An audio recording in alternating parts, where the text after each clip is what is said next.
Hi guys, Uncle Brandon here, and I'm ready to read you another story. It's been a while, so I think we will have Paddington Bear tonight.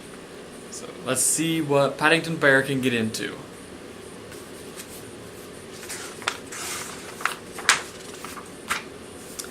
Mr. and Mrs. Brown first met Paddington on a railway platform.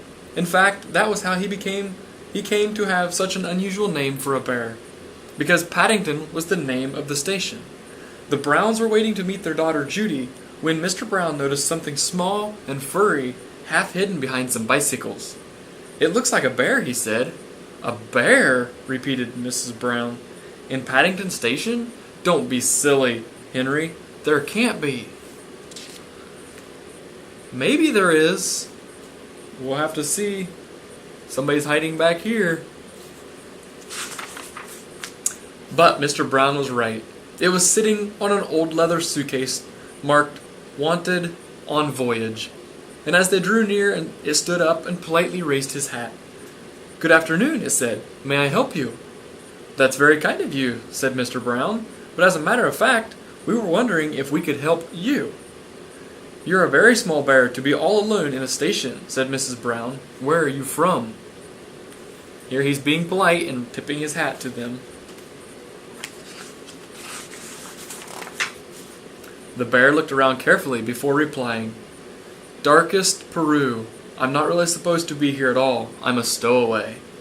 "Uh-oh. You don't mean to say you've come all the way from South America by yourself?" exclaimed Mrs. Brown. "Whatever did you do for food?" Unlocking the suitcase with a small key, the bear took out an almost empty glass jar. "I ate marmalade," it said. Bears like marmalade.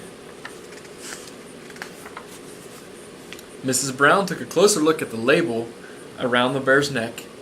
It said quite simply, "Please look after this bear. Thank you."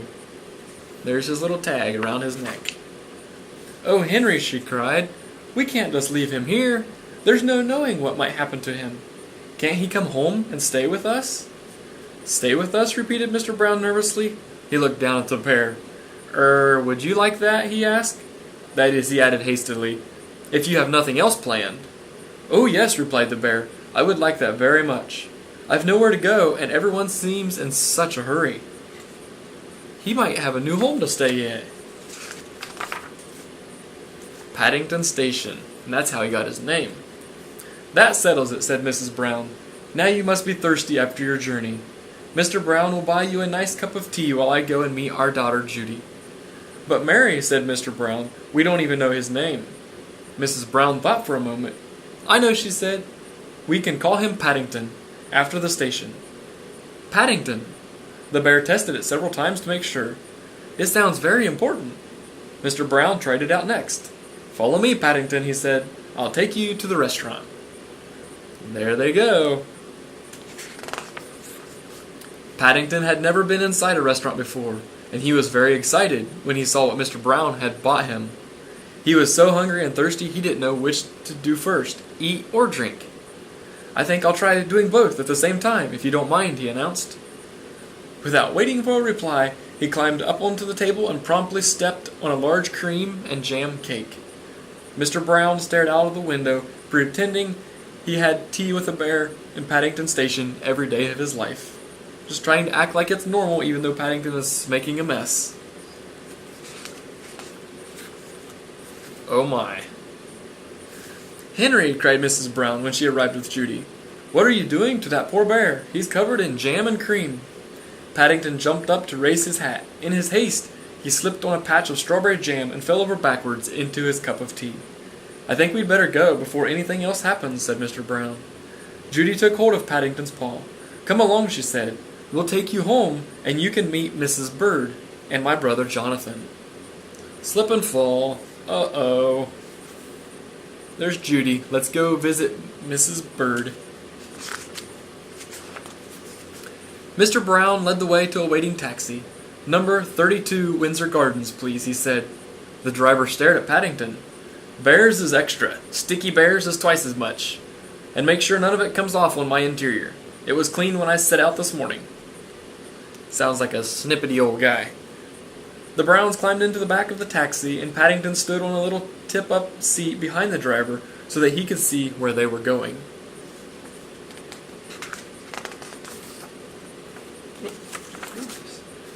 The sun was shining as they drove out of the station, and there were cars and big red buses everywhere. Paddington waved to some people waiting at a bus stop, and several of them waved back. One man even raised his hat. It was all very friendly. Paddington tapped the taxi driver on the shoulder. "It isn't a bit like darkest Peru," he announced. The man jumped at the sound of Paddington's voice. "Cream," he said bitterly, "all over me new coat." There was a bang as he slid the little window behind him shut. "Oh dear," Henry murmured. "Mrs. Brown, I wonder if we're doing the right thing." Fortunately, before anyone had time to answer, they arrived at Windsor Gardens. Judy helped Paddington out of the taxi, and together they went up some steps toward a green front door. "Now you're going to meet Mrs. Bird," said Judy. "She looks after us. She's a bit fierce at times, but she doesn't really mean it. I'm sure you'll like her." Paddington peered at his reflection in the brightly polished letterbox. "I'm sure I shall if you say so," he replied. "The thing is, will she like me?" He doesn't seem too sure about this. Peekaboo. Peekaboo. "Goodness gracious," exclaimed Mrs. Bird. "What have you got there?" "It's not a what," said Judy. "It's a bear. His name's Paddington, and he's coming to stay with us." "A bear," said Mrs. Bird, as Paddington raised his hat. "Well, he has good manners, I'll say that for him." "I'm afraid I stepped in some cream cakes by mistake," said Paddington. "I can see that," said Mrs. Bird. "I'd better get Jonathan to run a bath. I'll dare say you be wanting some marmalade too." "I think she likes you," whispered Judy.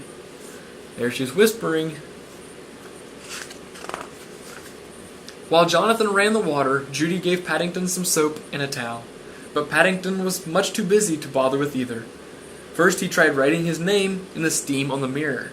Then he used Mr. Brown's shaving cream to draw a map of Peru on the floor. It wasn't until a drip landed on his head that he remembered he was supposed to be having a bath. He soon discovered that wasn't as easy as it sounded. It's one thing climbing into a bath, but quite another getting out again, especially when the tub is full of water and your eyes are covered in soap. Uh-oh, somebody's making a mess. Kylie and Peyton, you guys don't make messes like that, do you? You behave? You're good people? Okay. I thought you behaved. Paddington tried calling out, "Help!" at first in a very quiet voice so as not to disturb anyone. Then very loudly, "Help! Help!" When that didn't work, he began bailing the water out with his hat. But the hat had several holes in it, and his map of Peru soon turned into a sea of foam. Making a bigger mess yet. Suddenly, Jonathan and Judy burst into the bathroom and lifted a dripping Paddington onto the floor. "Thank goodness you're all right," cried Judy. "Fancy making all this mess," said Jonathan admiringly. "Even I've never made such a mess as this." "But why didn't you just pull the plug out?" "Oh," said Paddington, "I never thought of that." He's learning. He still has a lot to learn. When Paddington came downstairs, he looked so clean, no one could possibly be cross with him. His fur was all soft and silky, his nose gleamed, and his paws had lost all traces of the jam and cream. The Browns made room for him in a small armchair by the fire, and Mrs. Bird brought him a pot of tea and a plate of hot buttered toast. Yum! Buttered toast. Sitting by the fire while it's warm. "Now," said Mrs. Brown, "you must tell us all about yourself. I'm sure you must have had lots of adventures." "I have," said Paddington earnestly. "Things are always happening to me. I'm that sort of bear." He settled back into his armchair and stretched out his toes toward the fire. "I was brought up by my Aunt Lucy in darkest Peru," he began. "But then she had to go into a home for retired bears in Lima." He closed his eyes thoughtfully, and a hush fell over the room as everyone waited expectantly. After a while, when nothing happened, they began to get restless. Mr. Brown coughed loudly, then he reached across and poked Paddington with his finger. Here they're all waiting on his story. But Mr. Brown's going to poke him. "Well, I never," said Mr. Brown. "I do believe he's fast asleep." "Are you surprised?" asked Mrs. Brown. "He was so tired by the warm fire, he just fell right asleep. Didn't even finish his buttered toast and his tea." Alrighty, well, he fell right to sleep. So that was Paddington Bear. Thank you for listening tonight, and we will see you in the next time. Bye, guys.